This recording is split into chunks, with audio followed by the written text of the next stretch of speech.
Wow. I can't believe it's already 2026. 2025 went by really, really fast. Anyways, last year I read 34 books, but about only a third of them I feel were actually must reads. So this list is just a little thing I put together, a little bit of description about each book and why I enjoyed reading it, why I think you should read it, and yeah, hopefully you'll learn something. If I have the physical copy of the book, I'll hold it. Maybe I'll do some B-roll footage about it. Probably will. And then if I have my Kindle, I'll put the picture of it somewhere on the screen. Could be here, could be there. Who knows? But anyways, let's get on with it. The first book I think you should check out is Alan Moore's Watchmen. It is an oldie, but a goodie. I say oldie, it's from the 80s, which, as far as literature goes, isn't that old. It is a graphic novel, but it's kind of elevated the genre, and I know that sounds very pretentious, and I'm sure comic book readers hate when you say that, but truly, this one, along with stuff like Spiegelman's Mouse, Alison Bechdel's Fun Home, these texts are special for a reason. They stand out for a reason. They do something special with the format, as well as being kind of these postmodern texts that discuss the format, discuss the medium itself, make that the subject, and just explore it in a very interesting and thoughtful way. Watchmen specifically, I'm not crazy about superhero things in general, films, you name it. I'm not crazy about them. I find them to be just kind of boring. The characters, the moral quandaries within them, the human dramas that they express, in my opinion, aren't that impressive for the most part. And I know I'm just talking shit about comic books now. But this one, to me, really stands out as far as the genre goes because it is a deconstruction of common tropes, common ideas, the bread and butter of the superhero kind of oeuvre, right? And as a result, it's very fascinating to kind of look at these characters and think like they're anti-heroes. They aren't not superheroes. They're just kind of using like cape heroes and super people themselves as kind of a vehicle to discuss the tropes, as well as what I suspect to be Alan Moore's own disdain at the time with both fans and the kind of enterprise of comic books. The art in this is also so amazing. I'll probably have some B-roll footage of it as I'm speaking now to just give you an idea. The colors are amazing, the way it frames specific scenes, the way it uses one scene frame but catalogs like different moments in time and like a continuing conversation is super impressive and makes the act of reading it a very active process. Like it feels like time is moving through these still frames, which is kind of a chilling effect. It is also Alan Moore's kind of reflection. It's his Oppenheimer, right? It is a look at the Cold War. It's the attempt of nuclear holocaust that was very prevalent in the 80s when it was written. Still very much alive. Not much has actually changed going into 2026 from the 80s. Fun times we're all living through, I know. But yeah, I highly recommend taking a look at this. It's a little long, and it took me a couple hours to get through the whole thing. I will say there is like a content warning. It does talk about violence, sexual violence, things of that nature. So if that's really not something you're interested in reading, maybe keep this one out of your rotation. But if it's something you think you can handle, highly recommend it. Watchmen, Alan Moore's Watchmen. Next on my list is Truman Capote's In Cold Blood, the OGs of true crime novels, any kind of artwork, right? It is a classic as well within that genre. I believe it came out in the 60s, shortly after the murder that the Clutter family murder, of which it is about, happened. So this book to me, it's... So yeah, In Cold Blood. The title itself, well, spoilers alert. I guess it's a spoil. I mean, it was a news thing. It happened. Maybe people don't remember, but the two murderers are hanged, and it kind of draws this parallel between their actions as well as the judicial system. There's a lot to question about just how fair of a trial they got despite them being guilty. They are guilty. The book has no qualms of acknowledging that they did it. They did it. They didn't really have a good reason. It's kind of senseless, but it also just kind of acknowledges the senselessness of our own death penalty and the way, the American legal system, justice system, is also very much responsible for killing in cold blood. It humanizes everyone in the text. So I read this book out loud myself. I was reading it when I was being a passenger prince in the car from time to time. And it took me a while to get through it because I would only read it when I was in the car. But having to utter the words, I highly recommend it. I know it's faster to just read in your head if you're capable of doing that. I am too, don't get me wrong. But when you are able to have to speak the words to really utter what they're saying, I found myself hung up a couple times. I literally couldn't get myself through a sentence. And it wasn't always the most tragic or sad. Just these little moments of humanity that they're not peppered. It's really the meat of the text. But, there would just be times where I got hung up on it, and I would just have to pause myself and think okay, compose yourself and just say it. And it's beautifully written, and again, still relevant today. The death penalty's still there. People, maybe we try to make it more humane by making it a lethal injection, but let's be honest. Go ahead, read In Cold Blood. It's a masterpiece. On to the next one.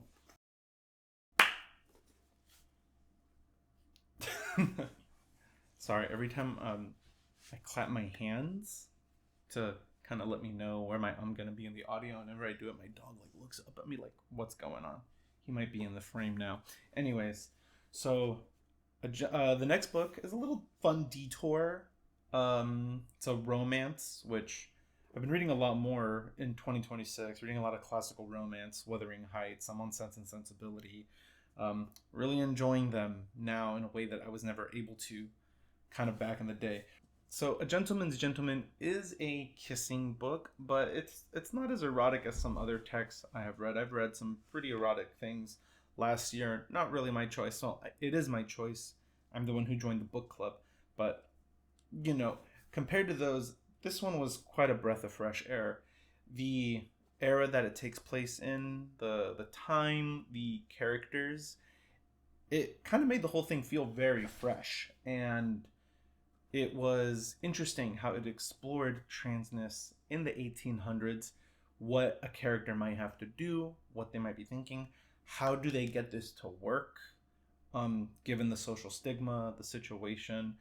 So it was a very fun read, a very light read, but it did have something in there that kept me interested, and the way it talks and the way it addresses the queerness, the transness of the character, I found super interesting. I think there could be a more serious take on it, but I certainly don't hate what this book did. Out of all the romances I read, and really a good chunk of what I read last year, romances, this one stood out among the rest as just a very good time, humorous, but not too serious, not super nuanced in that way, but it wasn't going for it, so I'm not going to judge it really in that way. But if you like romances, A Gentleman's Gentleman by T.J. Alexander, go ahead, check that one out. All right, the next book is The Stars, the Earth, the River by Le Minque. I hope I said that right. I looked it up. I think I said it right, but I probably not. Someone could let me know. It is a collection of short stories kind of centered around the Vietnam War, told from the she herself was part of the youth volunteer brigade in Vietnam, and there's some stories that kind of talk about what that experience was like.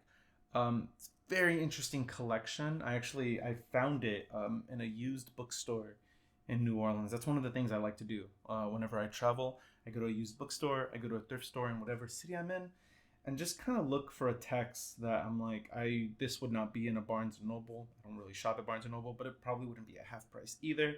It's just something that someone at some point read and has maybe just been sitting there, and I was like, that's it. That's the one. So if you're an American, I think it's very important, right, to kind of get a sense of the fiction of the rest of the world. You probably will learn the most from reading texts, and just kind of getting the human experience elsewhere. As an American, right, you might be critical, like myself, of American imperialism, colonization, what the American project, the expansionist kind of global military complex that we have. You have a sense of it, but our sense of it is very much through the lens of someone within. And I think it's always important to get a sense of someone outside the box that you kind of don't have a control of, and to kind of help embrace that different perspective. So, I never thought of Americans as freedom fighters, but, fighting overseas. But this one really captures just kind of how devastating, like, America's involvement overseas continues to be, probably forever will be in our time. 2026 is starting off. But in any case, this book, very, very good. Her writing, it's in translation. And you just sometimes you gotta work with the translation. Don't get me started. It's read things, even if it's in translation. It's okay if you don't know another language. Anyways, I could go off on a tangent. I won't. The whole collection was great. I put little marks on like sections and ones that I really stood out to me. I'm not going to say too much about them. Again, just kind of going through them briefly. But The Distant Stars, Fragile as a Sun Ray, and A Small Tragedy.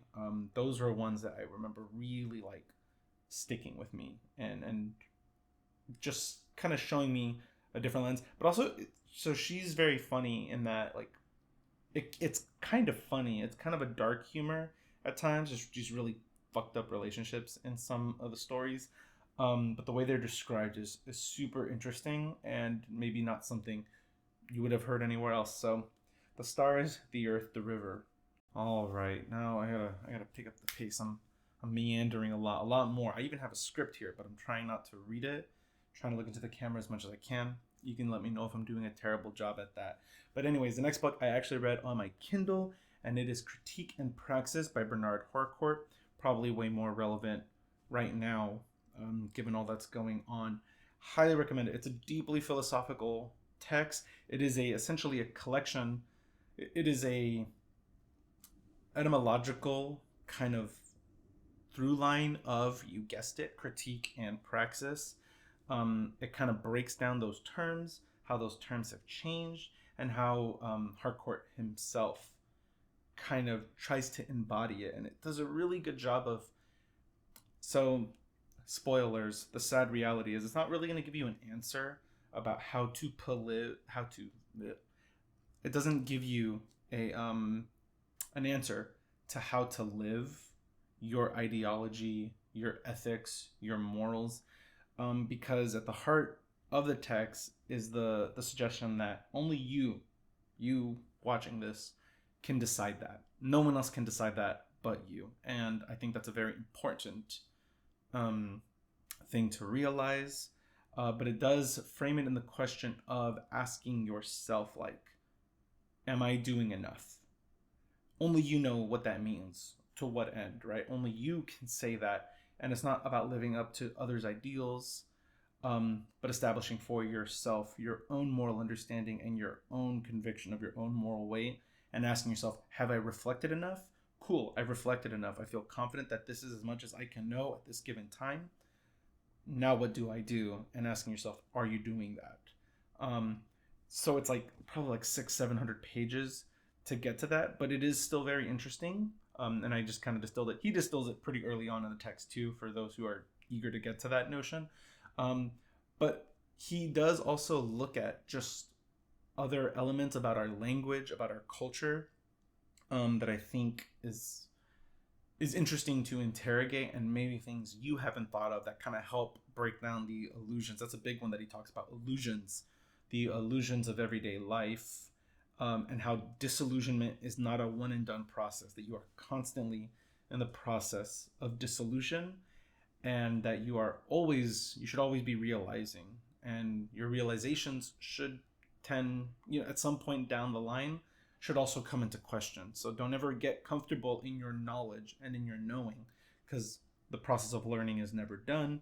The process of doing is never done until you die. And hopefully you get to die being able to answer, yes, I did do enough. Anyways, I read that on a Kindle. That's why I'm holding my Kindle like this. You check it out however you can. Critique and Praxis by Bernard Harcourt.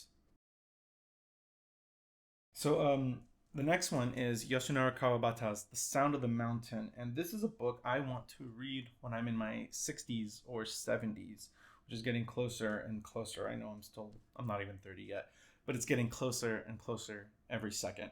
And it's one that I want to read and hope that I never relate to the main character. The main character it's an old man. It's old man hours in this book. It's him reflecting on his life, on his kids, on what he has done, on what he does for them. Has he done enough? How responsible is he for his children, for their own actions? And I don't know if it feels like a personal text. Like, I don't know if this was Kawabata's thoughts himself, but nonetheless, it feels like you're getting a glimpse into this life at the end of its line. And I know in some ways it probably will resonate with me more kind of when I'm at that point in my life, and it's going to be something I'll be like, damn, like he really nailed that. But I read this in translation, and I've seen other people say this, that like it kind of feels like reading haiku in prose. That is just the way it talks about the environment, the events, the way everything is structured. It feels very much like a haiku, but just expanded into prose form, which is very fascinating to read. Seasons, time, right? It's a very important theme of the text. How we're affected by them, how they, all that good stuff. The mind, it really does a wonderful job of exploring this person's mind, this old dude, and the kind of weird, it's very Freudian, right? Like the kind of weird thoughts he has about, like, for example, his son's wife. That's my dog hitting his bowl. His son's wife, and the people in his life. So a story about life, a book about life. I love those. I love me a slice of life tinged with melancholy sadness. If that's not your thing, do not check out The Sound of the Mountain. But for everyone else, do check it out. Another favorite of mine that I unfortunately read on the Kindle. I say unfortunately, Kindle is really great, and there's many ways to get free books, including your local library. If you don't have access to your local library, highly recommend that you just go in there and get that. Probably get access to Canopy, awesome streaming service. It's free. I'm big on letting people know to go to their library and check things out. But I got access to this on Libby. So, A Visit from the Goon Squad by Jennifer Egan. I don't know if I said that. I forgot already. I'm just going to scrap this. So another favorite of mine that I read this year was Jennifer Egan's A Visit from the Goon Squad. This was recommended to me by by a friend of mine in our writing workshops. It's one of her favorite books, and now it's one of mine. I'm going to take it. It's one of mine too now. So it is a collection of short stories, but also kind of a novel. One could argue it kind of explores the same cast of characters. Everyone has a relationship to each other, but it explores them at different points in their life from one another's perspectives at these different times while being informed of what has happened in the past. It's not in chronological order. It kind of jumps around. The form kind of shifts too. It plays a lot with the perspective. Like, you definitely feel that when you're hearing about an event, you're hearing about it from that person's perspective, and if it comes up later in someone else's story, that moment gets framed differently, gets viewed differently because of how it meant to them, which I thought was really awesome to capture. But it is a collection of short stories, and the prose, it was just so lively. Everything just felt so lived in. Like, I was just reading it, just kind of at the edge of my seat, in love with Jennifer Egan's prose. So yeah, some highlight stories for me. Besides all of them, are Found Objects, Ask Me If I Care, A to B, and Pure Language. Truly, the whole collection is a must read, and the way it ties in characters, it meant a lot to me. I've been working on a short story collection myself, where I'm kind of doing a similar thing with characters, like the interconnected characters across disparate stories. Um, and it was kind of refreshing to see someone do that and it be so successful. Kind of gives you some hope too, right? So, Jennifer Egan's A Visit from the Goon Squad. Check that out wherever you can. Check out your library or Libby. That's how I read it, on Libby. Last but certainly not least is Chiu Miao Chin's Notes of a Crocodile, which came out in 1994, but remains ever present, ever important, in my opinion. So it is a book that follows this character, Lazi, through her diary. So it's an epistolary novel, kind of. Anyways, she is a lesbian in Taiwan and kind of has she's in love with one of her classmates. It's a relationship that cannot be, but it does a very good job of capturing just the intimate struggles faced by queer people in Taiwan, the stigma that they experience, which I'm sure every queer person can relate to on some level, in some sense, right? Can understand. And these characters are not always good people. Like, they are some of them are very toxic, like very abusive relationships, and kind of Yao Chen's dedication to capturing it, and it kind of feels like she is just writing about her friends. It could all just be fiction, though. Don't I didn't look into it in that way, but you can definitely tell that she's pulling from people that she has seen. He needs something. This video is sponsored by Cooking at Home. Cooking at Home is a user-funded project where members buy food at grocery stores and prepare it at home for themselves and loved ones. Cooking at home is less expensive than eating fast food or ordering refrigerated meals to your door. We say less expensive rather than cheaper because we, the advertisers, know the latter leaves an unsavory taste in the minds of consumers. I've been doing cooking at home for several years, and it's helped develop my confidence in the kitchen, saving me money in the process. Start your membership today by going to the store, buying groceries, and cooking at home. That is cooking at home. Thank you. Now back to the video. In between chapters of diary entries, we get these kind of chapters, these interesting kind of, they offer some brevity, some levity to the situation, about a crocodile, and it's kind of understood that the crocodile is a kind of symbol for queer people, lesbians, gay people, which at the time in Taiwan, there was a huge culture of shame and discrimination towards queer people, to the point where just there were secret clubs and dances and bars that people went to, and there would be spies there, essentially people who would go in there to identify people, who would announce it out and be like, oh, like that person was there. And like at the time, like, people killed themselves over being found out, right? And so she kind of captures the scene, everything that's going on there, and all of its sadness. And Miao Chen herself actually committed suicide only a couple years after Notes of a Crocodile came out. In fact, she published this and her posthumous work, Last Words from Montmartre, which I also read, but not this year. But I also recommend that one probably more. It was my introduction to her, and I kind of just really resonated with that one. It reminded me of myself, kind of when I was at my lowest, and just kind of the sadness, like everything she wrote, like you can tell there was just a deep sadness, a deep feeling of being misunderstood, of not being understood, of not understanding herself, of not feeling like the language was there to truly express. And I think we all owe it to her to read her words, to read what she could say, what she wanted to say, because it was all she had. And in some sense, right, that wasn't enough for her either. But it's the least we can do.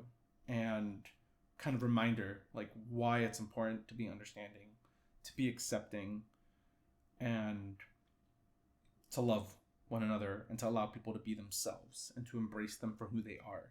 Because sometimes, right, that's what we need. So a wonderful text for that. Highly recommend it. And yeah, that was it. Out of the 34 things I read last year, these were the ones that if you're gonna read anything this year, you cannot go wrong. Yeah, all of them are a good time. Well, some of them more than others, but yeah, I know 2026 is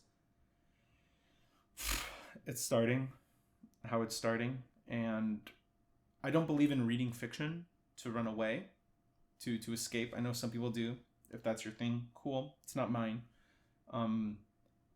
I think it brings us closer. I think it gives us understanding. And so if you do find yourself time to read, maybe check one of these out. And if you have things that you're already reading, let me know. I'll have the comments. That's what people do, right? I'll have the comments. I'll take a look. Let me know. But thank y'all for watching. If you made it to the end, thank you very much. I hope it was informative. I hope you found it interesting. And yeah, keep reading into the new year. Take care.